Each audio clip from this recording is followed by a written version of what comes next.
Très bien, nous allons commencer le paramétrage d'OpenNMS. Pour ma part, j'utilise VMware Workstation. Vous pouvez utiliser VirtualBox pour ceux qui sont à l'aise. Et d'ailleurs, ce que je n'ai pas rappelé, c'est que la virtualisation, c'est un prérequis pour faire le TP. Donc, vous devez savoir utiliser au moins ce VirtualBox pour pouvoir réaliser ce TP-là. Et ensuite, comme je disais, il faut aussi avoir quelques connaissances sous Linux parce que vous allez devoir configurer vos adresses IP. Donc ça, je vous laisse faire parce que voilà, pour moi c'est arté. Nous, on apprend à installer OpenNMS et à administrer OpenNMS. Donc, si je viens ici sur ma machine, je fais un IPA, l'adresse sur laquelle on va se connecter avec un autre terminal. Enfin, moi, je vais me connecter avec un autre terminal. Si vous voulez taper vos lignes de commande directement ici, vous pouvez, mais c'est pas agréable. Donc, il faut un autre terminal. Donc, moi, je vais me connecter sur l'adresse 192.168.200.31. Donc, c'est l'adresse, enfin, je suis bridé directement sur ma carte réseau Wi-Fi. C'est la raison pour laquelle je peux pinguer Google, hein. Ok. Voilà. Donc, je peux faire mes mises à jour, je peux installer mes paquets. OK? Donc, on va commencer l'installation. Je vais prendre un autre terminal. Donc, pour ma part, j'aime bien Mobile Xterm parce qu'on peut faire des copier-coller de lignes de commande. Et c'est ce que nous allons aussi faire hein, lors de l'installation. On ne va pas inventer les commandes. Donc, 192.168.200. On a dit 31. Hop, voilà. OK. Ensuite, je vais passer, donc, première des choses, nous avons, comme je vous disais, pour ma part surtout, j'utilise Debian, donc Debian 10. Alors, j'ai utilisé l'ISO qui fait 600 mégas. Cela signifie qu'il y a beaucoup de paquets qui sont manquants. Donc, faites bien attention, hein. Il y a beaucoup de paquets qui sont manquants. Et si jamais vous n'installez pas certains paquets, vous allez être bloqué au niveau de cette installation. Donc, je vais vous montrer comment ça se passe sous Debian. Si vous voulez faire la même manip, mais en utilisant une autre distribution comme CentOS, essayez de télécharger l'ISO qui fait 8 Go de CentOS, comme ça vous n'êtes pas embêté, il y aura tous les paquets. Il y a aussi un ISO pour Debian, hein, donc la Debian 10 qui fait 4 Go, et là vous avez déjà tous les paquets qui sont installés. Donc voilà, vous avez le choix. Pour ma part, pour des problèmes des ressources, j'ai préféré prendre l'ISO qui fait 600 mégas. OK? Donc là, par exemple, quand vous serez en entreprise, si vous êtes sous Linux, on va toujours vous demander de taper, on va vous créer un compte utilisateur, on va vous donner quelques droits et vous allez devoir taper la commande sudo pour faire soit vos mises à jour ou installer les paquets ou bien même si vous voulez faire des modifications. Donc, si je tape sudo apt update pour faire ma mise à jour, vous voyez qu'il dit qu'il ne reconnaît pas sudo. Donc, il fait sudo.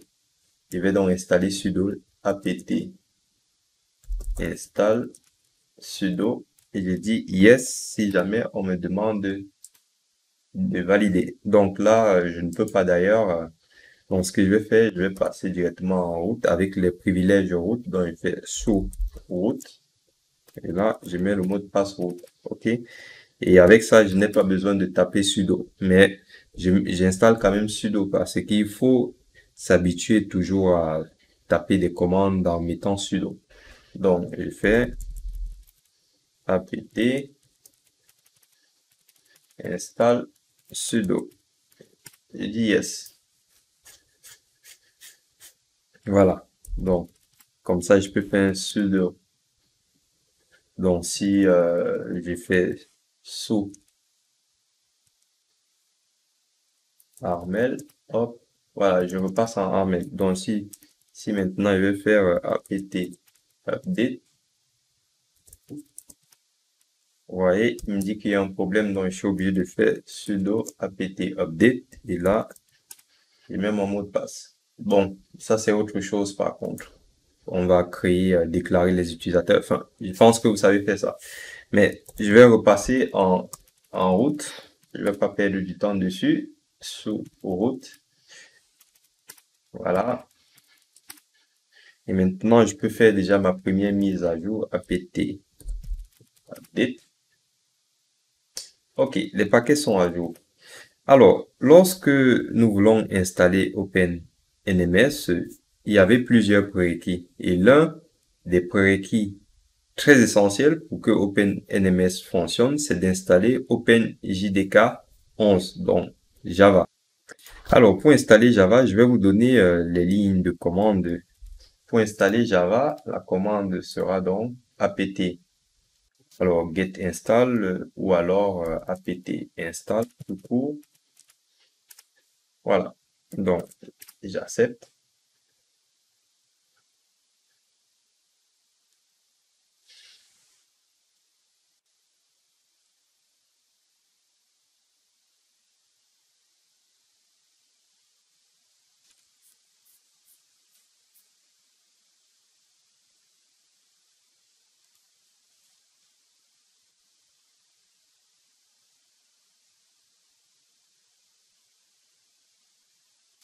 Très bien, l'installation est terminée. Je peux vérifier si Java-version. Hop, je vois bien que j'ai Java qui est installé en version 11. OK? Une fois que je fais ça, bon, je vais nettoyer.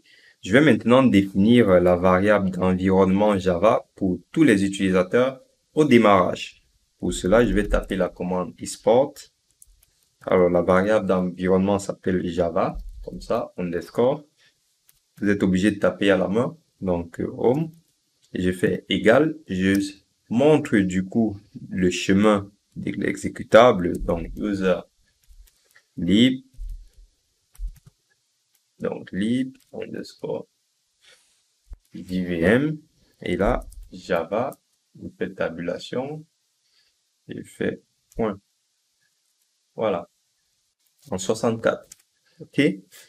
Une fois que j'ai fait ça, je vais maintenant enregistrer ce fichier, donc le fichier qui va exécuter la commande. Je l'enregistre dans source. Donc source, c'est une commande. Donc etc. Et je le mets dans profile. OK. Très bien. L'installation de Java est terminée. Maintenant, je peux revenir sur la procédure pour installer OpenNMS Horizon. Donc, première des choses, on va créer du coup le fichier des sources. Donc, pour pouvoir télécharger nos paquets, il faut bien sûr qu'on aille taper sur un fichier source et c'est ce fichier source qui va donc nous définir les différentes sources où on peut aller télécharger nos paquets. Donc, pour ma part, si vous faites un copier-coller de cette commande-là, vous allez être embêté, surtout si vous avez installé Debian avec l'ISO qui fait 600 mégas. OK? Parce qu'il y a des paquets qui sont manquants. Et on va installer ces paquets-là d'ailleurs.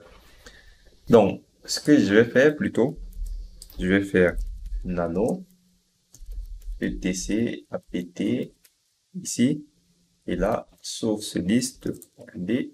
Je me déplace. Alors, non, qu'est-ce que j'ai fait? C'est plutôt, je vais faire déjà un chain directory. Je me déplace là et maintenant je fais un nano et je crée le dossier.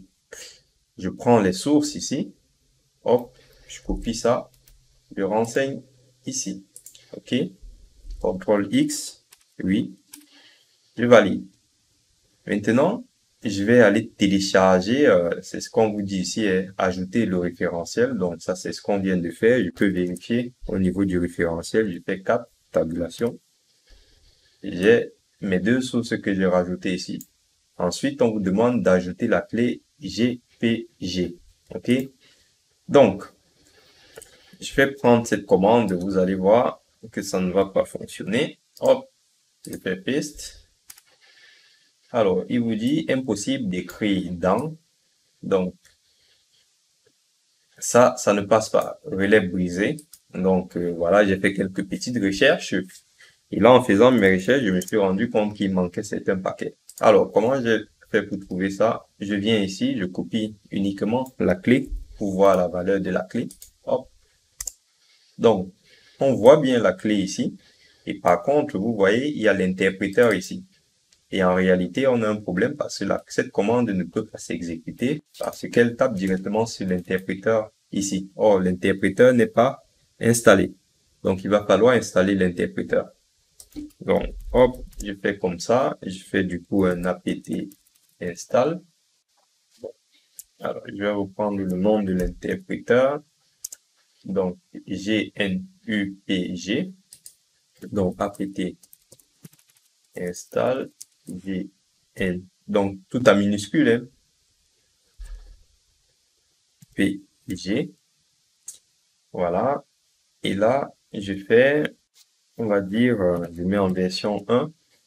Je peux mettre aussi une version 2. Il y en a. Voilà.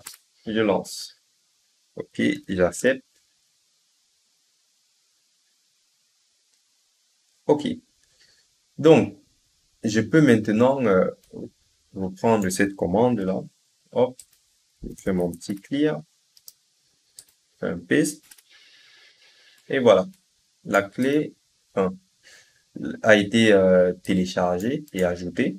Donc, on est bon. Et maintenant, n'oubliez surtout pas de faire une mise à jour. Sinon, vous n'allez pas passer à cette étape-là. Donc, vous voyez, quand on va faire la mise à jour, qu'est-ce qui va se passer? Il va trouver les sources d'OpenNMS. Vous voyez? Il va sur Debian OpenNMS.org et là, il voit bien la distribution. Enfin, après, il nous dit qu'il y a un conflit, mais c'est pas grave. Donc, on arrive ici, on fait un copier. Donc, je peux faire un clear. Et là, je lance l'installation d'OpenNMS. OK? Très bien. Donc, ça va un peu prendre quelques temps. Je vais mettre des petites pauses. Et lorsqu'il va falloir intervenir lors de l'installation, je reviens vers vous. Donc, à tout de suite. Très bien. Ici, on valide OK. Et ensuite, on laisse couler. Donc, à tout de suite. Donc, pareil, à ce niveau, vous validez.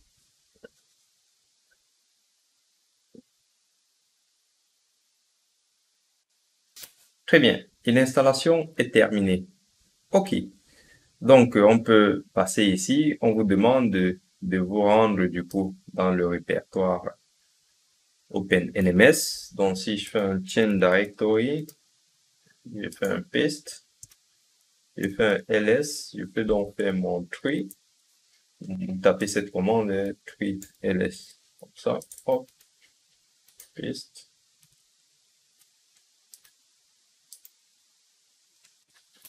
Alors, qu'est-ce que je fais? Hop.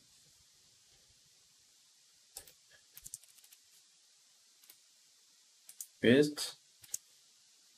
Alors, vous voyez, la commande tree n'est pas installée. Donc, pareil, on fait apt install tree.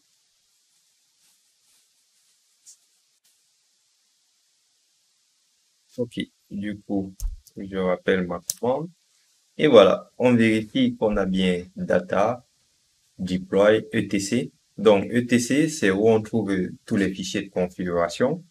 Alors, vous avez les librairies ici pour Java. Donc, c'est bien là. Pour consulter vos logs, il faut aller dans var log open nms et tout ce qui est partage, ça sera dans var lib open nms. C'est vraiment important de vérifier ce schéma-là. OK? Donc, une fois qu'on fait ça, on vous dit, nous vous recommandons de désactiver le référentiel OpenNMS Horizon après l'installation afin d'éviter des mises à niveau indésirables pendant son exécution. Donc, on copie tout ça. Hop. Paste. Et on valide. Donc, il vous dit OpenNMS Database passer en figé. Donc, ça, c'est bon. Et ensuite, on passe à la deuxième étape. Donc, la deuxième étape, c'est l'initialisation de la base de données, donc PostgreSQL. Et donc, on vous demande déjà de redémarrer, de démarrer PostgreSQL. Donc, on fait un paste.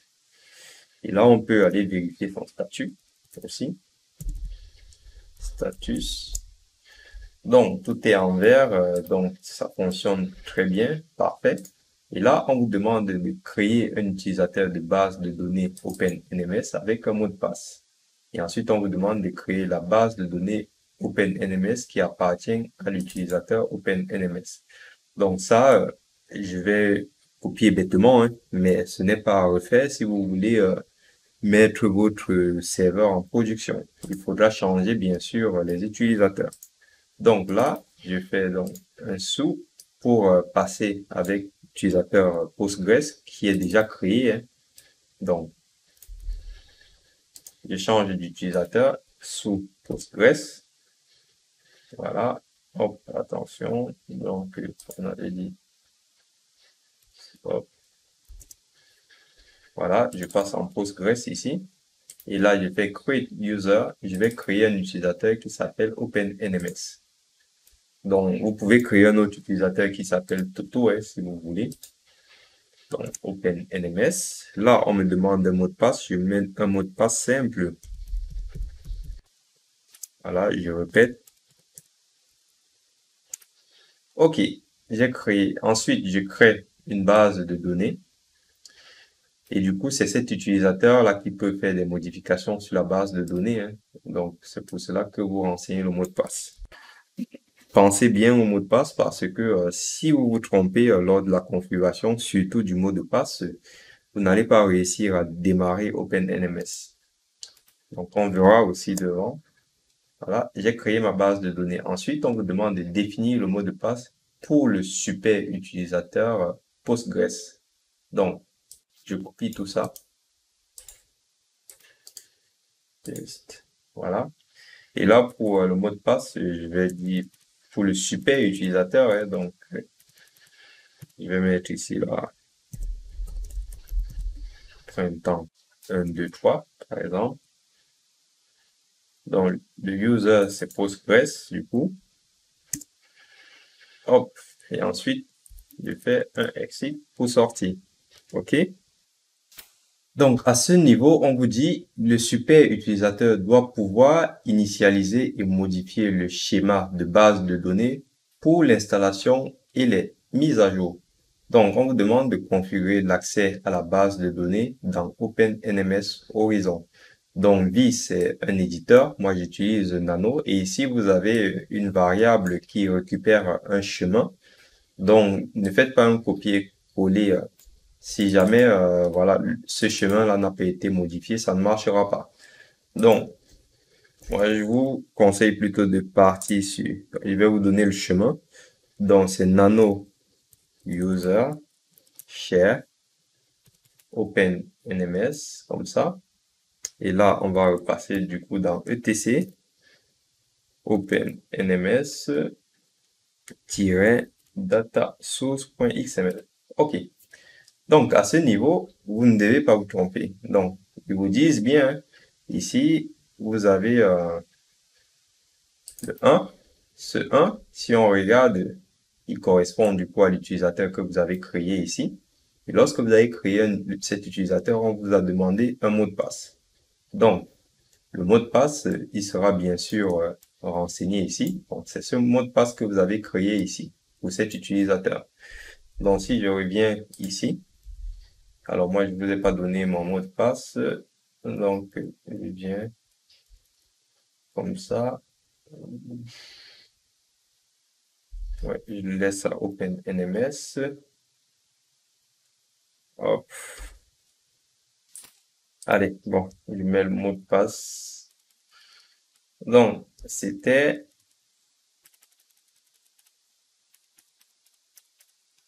OK. Ensuite, je vais venir ici. Donc, pour le mot de passe, d'ici, on avait dit que c'était printemps 1, 2, 3. OK. Une fois que je fais ça, je valide, je dis oui et j'accepte. Ensuite, je peux passer aux étapes suivantes. Donc, on vous dit ici définir, c'est ça, le 1 là, il correspond à ça. Voilà. Et ensuite, on vous demande d'initialiser et démarrer OpenNMS Horizon. Donc, ça, c'est toujours un chemin. Donc, là, je peux faire mon clear. Alors, pour le chemin, ça sera donc, on va faire user share OpenNMS. Ça sera dans bin. Et là, run java-s. Hop. Donc, il a trouvé ici, il a trouvé du coup Java que nous avons installé ici. Donc, pour lui, c'est OK.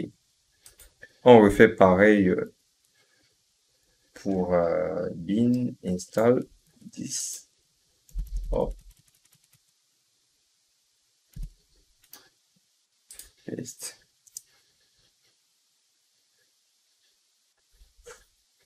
OK. Alors, c'est pas grave si vous voyez des no partout. C'est pas grave. Par contre, il ne faut pas que ça bloque à ce niveau. La configuration est en train de se faire avec succès. Voilà. Si jamais ça s'arrête et que ça bloque quelque part, ça signifie qu'il y a un problème. Donc, il faudra résoudre le problème. Et là, vous voyez, on est passé à successful. Donc, tout fonctionne bien. Et là, je peux du coup activer mes services, activer OpenNMS. Donc, je fais un paste. Hop. Et ici, je peux démarrer OpenNMS. Voilà. Hop. Et s'il démarre, cela signifie que l'installation s'est bien passée. OK. Donc, l'installation s'est bien passée. On peut vérifier son statut. Status. Donc, successful. OK. Donc, maintenant que l'installation est terminée, on vous dit, vous pouvez vous connecter en HTTP en utilisant le port 8980. Donc, si je viens ici, je fais comme ça. Je connais mon adresse IP, donc si je fais IPA, mon adresse IP, c'est ça. Donc, si je viens, je fais 192.168.200.31. Alors, on a dit 80, 89, 80. 89, 80. Hop. Et là, je peux agrandir ma fenêtre. Et voilà, j'ai l'interface d'administration. OK. Donc, pour le login et le mot de passe par défaut, ça sera donc admin.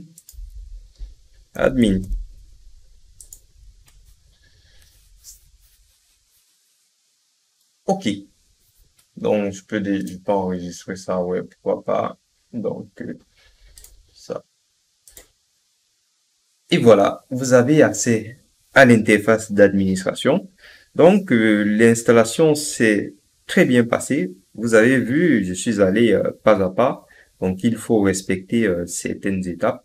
Il ne faut pas non plus vous fier à 100% à la documentation officielle. Il faut faire vos propres recherches pour pouvoir réussir cette installation.